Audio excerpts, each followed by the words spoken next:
This is the Bahamas Tonight, the Northern Edition. Good evening, all. I'm Shashina Roll. As always, it is so great to have you with us.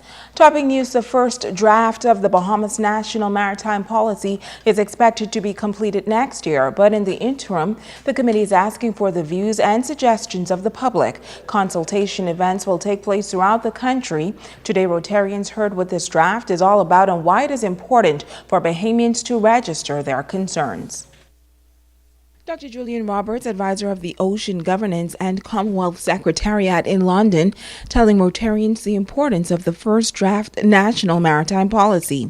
Roberts says the draft seeks to address the regulation and enforcement of the marine environment, provide sustainable development of its marine space, and safeguard the natural environment. What it seeks to address is to provide the government with a more structured framework from which to develop planning for the marine environment. So how are they going to develop new industries? How are they going to make better use of existing industries in the marine environment, fisheries, shipping?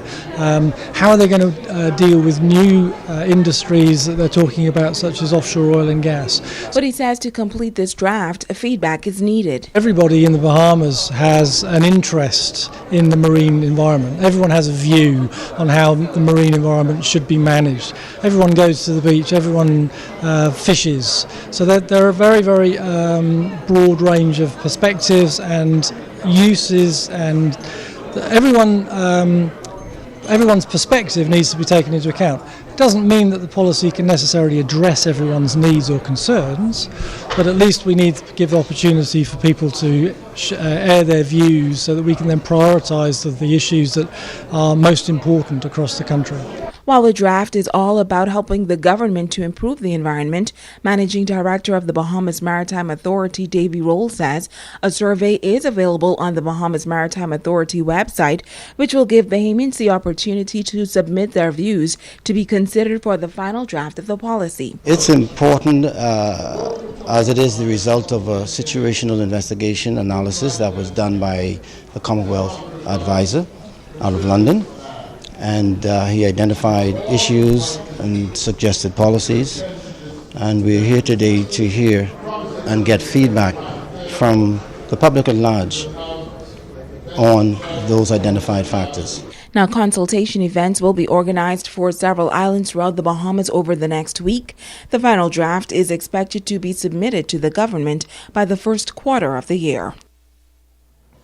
Well, it is not a new issue, but members of the Grand Bahama Taxi Union say they are not prepared to deal with it any longer. It's the age-old battle for business at the seaport. Taxi drivers say they are being pushed out of the market by tour operators, and today they claim was a good example of what they call unfair business practices. Our Megan Shepard picks up this story.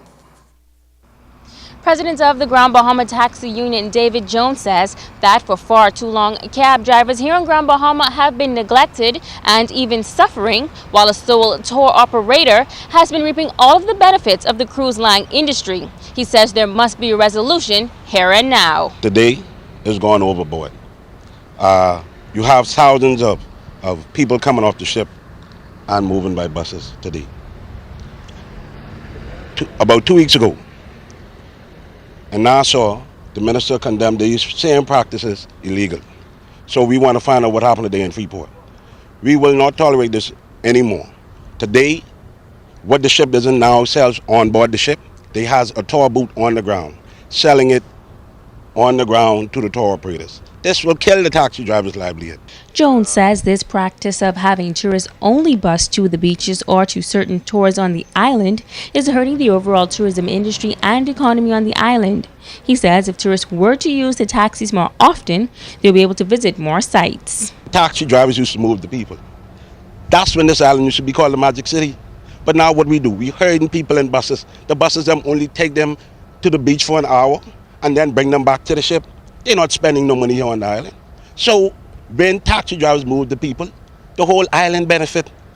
The bread store down here in Pindus Point benefit. We carry a lot of our tours down there. We stop to the food vendors market downtown. We stop in the Port Lakai area. All of those persons benefit from taxi drivers. But now today you have one tour operator taking 90% of the business. Jones says there are about 300 drivers at the harbor today, approximately 3,000 passengers on the ground, and if they move about 1,000 passengers, then that will be considered a good day. Now, Jones says that after years of voicing their concerns, they've had no resolution, and they are in need of an immediate intervention. The minister promised that she will come down and deal with it. If she don't by this week, and again, we ain't making no threats. But again, we have exhausted all avenues. The taxi drivers, we have sent letters, we have sent emails, we have done everything they asked us to do. But yet, to no avail, nothing has happened yet. So today we saying this is our last straw. This is the one that broke the camel back today. I got elected in September the 3rd. I sent an email probably September 4th. Even before that, we was asking for her to meet with the minister. She always say, well, she's going to come. But again, to this day, no meeting. Members of the taxi union say these unfair practices have been going on for far too long, and now is the time for a change. Megan Shepard, ZNS Network News. Well, we contacted the controller of road traffic, Ross Smith, who says there are some concerns at the harbor, and the department is trying to address them. But he notes that some of these issues will call for negotiations with the Grand Bahama Port Authority, and every attempt is being made to address those issues as well. Now, the Minister for Transport, the Honorable Glenys Hannah Martin, plans to meet with members of the taxi union on Friday to hear their concerns. Well, the island of Grand Bahama welcoming some very special guests this week. The mayor of Durham, North Carolina, William Bell, and his wife were greeted at the airport by the Minister for Grand Bahama, Dr. Michael Darville, and local tourism leaders. This is the mayor's first visit to Grand Bahama, and officials hope he will become a tourism ambassador for the Bahamas. Mayor Bell, we had the pleasure of calling on during a visit to Durham back in June of this year, and they were quite excited to hear from us due to the fact that along with Vacation Express, the Bahamas Ministry of Tourism, Bahamas Air, and the Grand Bahama Island Tourism Board had done a joint partnership in doing a direct flight service from Durham to Grand Bahama Island. And of course, our program for the summer ends this month. This particular flight that the mayor flew on today was the last flight from Durham for the season, and it was so fitting that he took this particular flight. And we are using the media to drive a lot of our initiatives in the marketplace, going out, meeting with the various entities, the governors, the mayors, the Chamber of Commerce, just so that we can reach the consumer directly to spread the word about this wonderful destination we have here. Well, with the non-stop direct service in place by Bahamas Air and Vacation Express, Grand Bahama could become a big hit among the people of North Carolina. Mayor Bell and his wife are expected to return home on Thursday. This is the beginning of hopefully a long-lasting partnership. Raleigh-Durham is a very diverse area, a very eclectic area, and you've got people from all over, but they like to travel. And if this trip that I took was very direct, in less than 2 hours, very, very smooth, and I would expect a lot more would be coming here once they find out about the program itself, but more importantly, all the great things that are happening in the Grand Bahamas that I'm going to tell them about. An impressive number of participants this past Sunday for the Church of the Ascension Spelling Bee competition. 32 students from 12 schools took part in the grueling spell-off at the Church's Hall in Lucaya. It is the 7th year for the contest that attracts students from age 8 to 13. Frida Forbes is one of the coordinators of this annual event.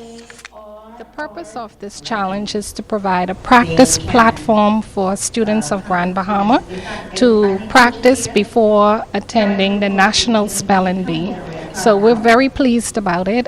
We have a platform of judges from varied professions, from lawyers to veteran teachers, veteran banker, and we just wish the students well. The next step for the participant is to practice for the National Spelling Bee in Nassau, and hopefully from there a Grand Bahamian will win that event and can move on to the International Spelling Challenge.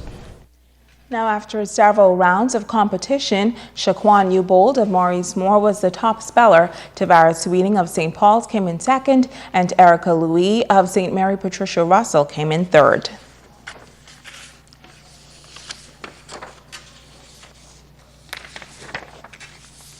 In other news, a young man attacked by a swarm of bees this morning in the area of West Sunrise Highway and Santa Maria Drive. Police tell us that around 9 this morning, officers were called to that area where they found a 31-year-old man of South Bahama laying on the ground, and he was covered with bees. Assistance was provided by personnel from other government agencies and from Budget Pest Control Company. The young man was transported to the Rand Memorial Hospital, where he is listed in stable condition. Now, we spoke to a family member who says the young man was walking to work at the downtown car wash when he was attacked by the bees. They tell us that he is alert, but he is in excruciating pain. The family is also urging members of the public to refrain from posting or sending gruesome videos or pictures of their loved one, because they say this issue is very difficult for them to deal with. And the search continues for 48-year-old Melissa Wilshcombe of West End. She was last seen on Monday of last week wearing a black and white short pants and a sleeveless yellow and white blouse with a black pair of sandals. Police and residents of West End conducted a search of that community for the second consecutive day without success. Now, if you have any information on her whereabouts, you are urged to contact police at 350-3107 or 8-911-919. or your nearest police station. Stay with us. The Bahamas Tonight, the Northern Edition, continues right after this. Bringing news that matters to you. You're watching the Bahamas Tonight, Northern Edition. Welcome back. Tonight we continue our focus on the island of Abaco, where millions of dollars are being invested in the construction of a state-of-the-art port facility on the northern end of the island. As Megan Shepard tells us, it is projected to foster a dynamic change in the economy of North Abaco.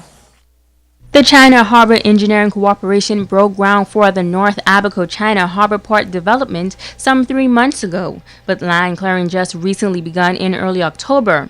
District Administrator for North Abaco, Neil Campbell, says the new port is estimated to cost approximately $40 million. Thus far, we have about 15 to 20 Chinese persons within our district, and they have already hired about 12 individuals.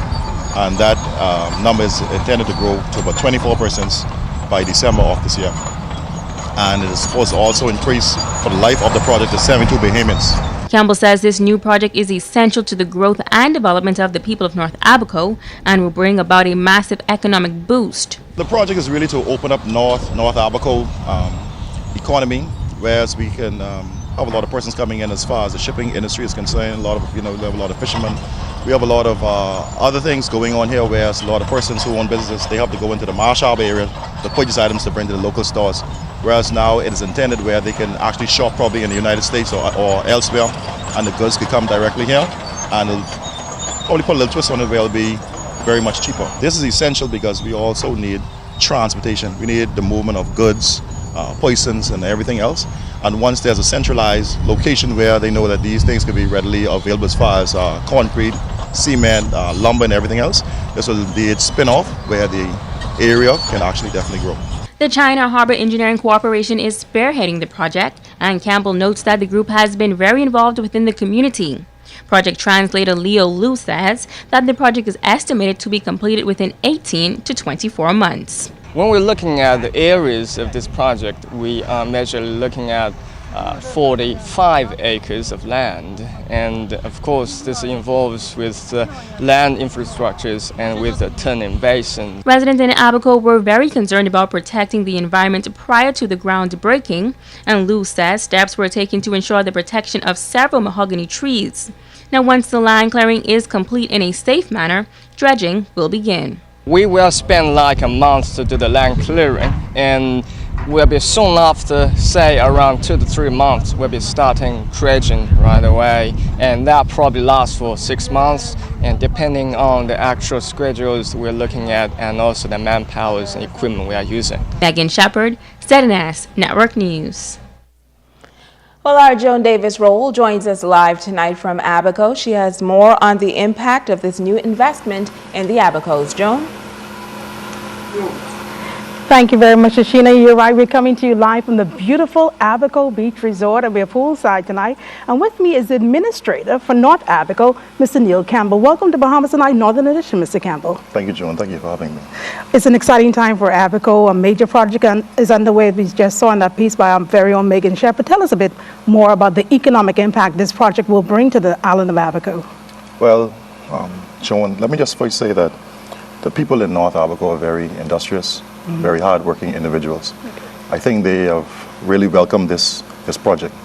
The project is estimated to expend about $39 million over a 2-year period. We estimate that about 1 to 3 persons will be hired on the project. One where it will be 12 to 23 Chinese, and it ought to be about 69 to 72 Bahamians. So far, we have had a lot of requests, a lot of hirings and other things like that. Just last night, the chief consul and myself, we met with the Chinese principals there. Okay. We have spoken about a few of the labor issues and everything else. And we also look at various spin-offs, understanding that even though they would have expended about $1.3 million in the economy so far, from 2013 to the present time, we're understanding now that they would need contractual agreements for persons for security services, plumbing, electrical, and heavy-duty equipment. Well, this would definitely be a grand opportunity for Abaconians to get in on the ground floor and really explore some possibilities of spin-off businesses. Yes, ma'am. What we're understanding now, we're having a lot of persons actually send a lot of resumes from throughout the Bahamas. Also, we have a lot of locals who are also doing likewise. I know that for the food stores, vehicles, other areas of the economy and the community, they're now coming to us with ideas, either directly to myself or the chief consul, and they would have asked us to speak with them, which we did last evening, reference to availing some opportunities to them. Now, you would agree that innovation is the key going forward. We have to create more ways and how we can economically empower our people, and definitely as the administrator here, that is a major thrust for you, I understand. Yes, ma'am. I know the local government council, along with residents. I know through the administrator's office, certainly through the office of the Prime Minister. Like I said earlier, there are a lot of persons coming forward with a lot of good ideas. Excellent. We would have approached them, like I said earlier, and they are open and they're willing to do as much as possible for the community. What I must say also is that they are very helpful within the community itself. Excellent. I know they're doing a lot of things for the elderly, for the churches, and I know that they have given us the undertaking also to assist us with pushing off the dump sites in the various communities as well. Now, this port hopefully will open some new shipping lanes, and obviously Bahamians will be able to import goods, hopefully at a discounted price. Well, hopefully that is the expectation. Okay. And we have something we call expectation versus capacity. And we would have to look at the size of the ships, their destinations and other things like that. And I was just speaking to the local cooperative about a week ago, reference to trying to put themselves together where they could be in a position where they could buy some sort of craft to bring in these goods, and it will be a local injection within the community. Well, thank you so much, Mr. Campbell. It sounds like a very exciting project. Yes, ma'am, it is. Abaco is definitely on the move, and we can expect some great things from this port and indeed other areas of Abaco, one of the fastest growing islands here in our country. Yes, it is. Thank you so much. Yes, ma'am. Thank you. Back to you, Shashina. Thank you so much, Joan. And of course, we look forward to seeing you again tomorrow night for more highlights of the beautiful island of Abaco. See you tomorrow night. And that's going to do it for us here. Stay with us, Ricardo Lightborn, as a check on sports when we come back.